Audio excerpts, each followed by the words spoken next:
क्या हमारी foreign policy, Bharat देश की फॉरेन पॉलिसी बदलेगी? क्या भारत की अपने पड़ोसियों के प्रति भी जो पॉलिसी है, क्या वो बदलेगी?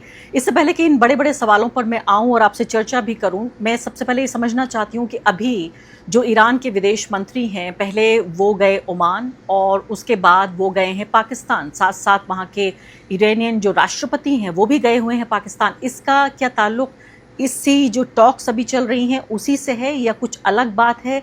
किस तरह की ये जुगलबंदी हो रही है जिसको हम समझ नहीं पा आज रहे? जैसे आपने ठीक बताया, पाकिस्तान में पहले गए थे उनके प्रेसिडेंट ईरान के, जो कि पेशिशकियान है, वो गए थे अपनी बहुत बड़ी डेलीगेशन लेकर।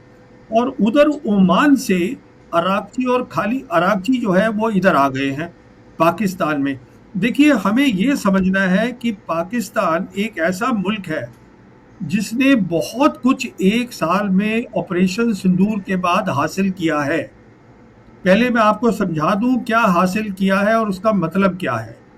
इस समय देखिए, अराकी जो है उन्होंने ओपनली बताया है, न्यू वर्ल्ड ऑर्डर के तहत जो दुनिया ने आज तक नहीं देखा है, वेस्ट एशिया में जितनी भी रीजनल प्रॉब्लम है उनका रीजनल सोल्यूशन होगा, बाहर की ताकतें वहाँ नहीं होंगी। और ये एमओयू में भी लिखा हुआ है अलग तरीके से। कहने का मतलब ये है कि अमेरिका को जाना है वेस्ट एशिया छोड़कर, और अराकची ये कोशिश कर रहे हैं अब, जो कि कामयाब हो रहे हैं, कि सारी जो रीजनल ताकतें हैं वेस्ट एशिया की, वो सब एक साथ मिलजुट के काम करें। अब एक ही ऐसी ताकत है जो वेस्ट एशिया की नहीं है, पर वो वेस्ट एशिया के साथ परमानेंटली जुड़ गई है, और वो है पाकिस्तान। कैसे जुड़ गई है? वेस्ट एशिया में जो बड़ी ताकतें हैं, एक तो क्वाड बन गया है, उस क्वाड के अंदर है टर्की, उसके अंदर है इजिप्ट, पाकिस्तान और सऊदी अरेबिया। चार बड़ी बड़ी कंट्री ये आपस में बात कर रही हैं।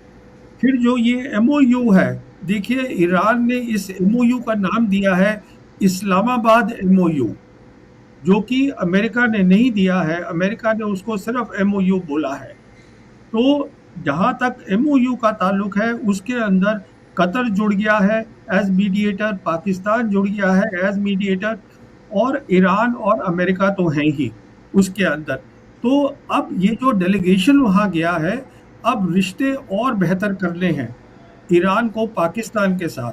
पाकिस्तान का एक परमानेंट रोल है, सिक्योरिटी के रोल के ऊपर है, एक जियोपॉलिटिकल रोल है, एक मीडिएटर से बड़ा रोल है। मतलब वेस्ट एशिया में आप ये मान के चलिए, पाकिस्तान साउथ एशियन कंट्री है, पर वेस्ट एशिया में उसकी हर जगह ज़रूरत है। अब वो जो गए हैं, जो अराकची हैं और पेशिशकियन, जो अपनी बहुत बड़ी डेलीगेशन लेके पाकिस्तान गए हैं, अब वो बातचीत वहाँ हो रही है इकोनॉमिक इश्यूज़ पे, सिक्योरिटी इश्यूज़ पे, मिलिट्री इश्यूज़ पे, टेक्नोलॉजी के ऊपर, तो सब कुछ हो रहा है। देखिए, पाकिस्तान आज एक ऐसा मुल्क है मल्टीपोलर वर्ल्ड में, जहाँ तीन बड़ी ताकतें हैं, अमेरिका, चाइना और रशिया। उन तीनों के साथ उसके रिश्ते जो है बहुत अच्छे हैं, जो और किसी कंट्री के नहीं है।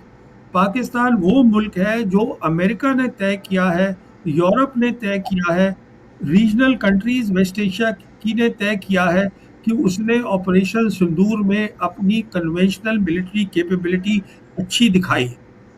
वो मुस्लिम कंट्री है जिसके पास न्यूक्लियर वेपन्स है। तो मैं आपसे ये कहने की कोशिश कर रहा हूँ कि पाकिस्तान का जो ओहदा है न्यू वर्ल्ड ऑर्डर में, परमानेंटली बहुत बड़ा हो गया है। ये हमें समझना है। ज़्यादा बड़ा हो गया और मैं कई ऐसे कमेंटेटर्स को देख रही थी जो अदरवाइज अगर हम देखें तो बहुत ज़्यादा तारीफ नहीं कर सकते, क्योंकि भारत में पाकिस्तान तथाकथित रूप से एक दुश्मन देश के तौर पे जाना जाता है और जाहिर है एक टेरर का स्पॉन्सर रहा है। उस लिहाज से भी एक झिझक भी जो जिन लोगों में थी उनमें भी देख रही हूँ मैं। ब्रह्मा चलानी जैसे लोग भी ये कह रहे हैं कि पाकिस्तान का ओहदा बड़ा है, लेकिन एक ओहदा एक तरफ है और दूसरी तरफ है उसकी यूटिलिटी, कि किस वजह से ऐसा हो रहा है। ऑपरेशन सिंदूर की वजह से जाहिर है वेस्ट एशिया में तो उसका असर नहीं होगा। तो मुझे ये बताइए इसकी वजह क्या है?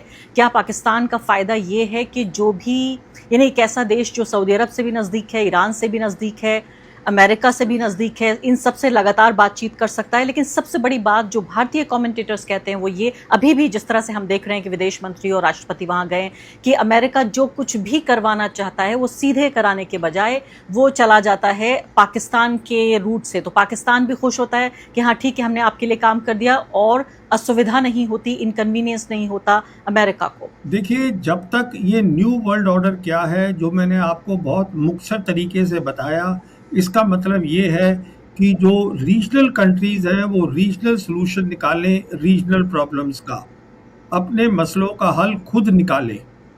इस नए वर्ल्ड ऑर्डर में आप ये समझिएगा, जो आप कह रही हैं, हमें इसको समझना है न्यू वर्ल्ड ऑर्डर को।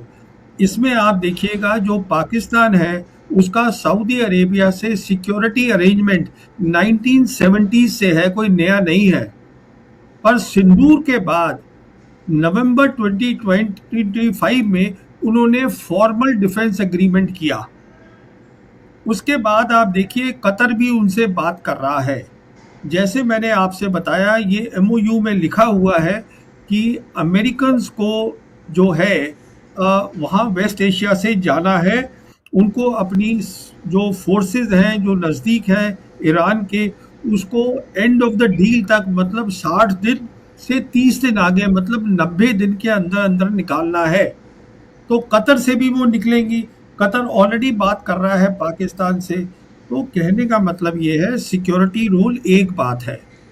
दूसरी बात ये है कि जब मैं आपसे कह रहा हूँ कि उसका जियोपॉलिटिकल ओहदा बढ़ गया है, इसका मतलब ये है, जो ये यूरेशियन लैंड मास आज हम देखते हैं नक्शे के अंदर, माइनस वेस्टर्न यूरोप, यहाँ पे सारा काम हो रहा है। यहाँ पर आपके दर्शकों को शायद मालूम हो, बेल्ट एंड रोड इनिशिएटिव आ रहा है, बहुत आ चुका है। और जो रशिया है उनका यूरेशियन सिक्योरिटी आर्किटेक्चर आ चुका है। इस सब में ट्रेड, कनेक्टिविटी, इकोनॉमिक एक्टिविटी, इस सब में पाकिस्तान जुड़ गया है। मैं आपसे ये कह रहा हूँ, तो ये सिक्योरिटी एक इशू है, बाकी वो नए वर्ल्ड ऑर्डर में जुड़ गया है। और आज जो उसकी जो है रीच है, स्ट्रेटेजिक रीच, वो वेस्ट एशिया में पहुंच चुकी है। तो देखिए, जब तक हिंदुस्तान के एनालिस्ट और सरकार सच्चाई नहीं समझेगी न्यू वर्ल्ड ऑर्डर की, हम अपनी फॉरेन पॉलिसी को कभी भी ठीक नहीं कर पाएंगे। ये मेरा कहना है। तो इसमें झिझक की कोई बात नहीं है। हम डिस्कस कर रहे हैं न्यू वर्ल्ड ऑर्डर और उसमें पाकिस्तान का रोल क्या है।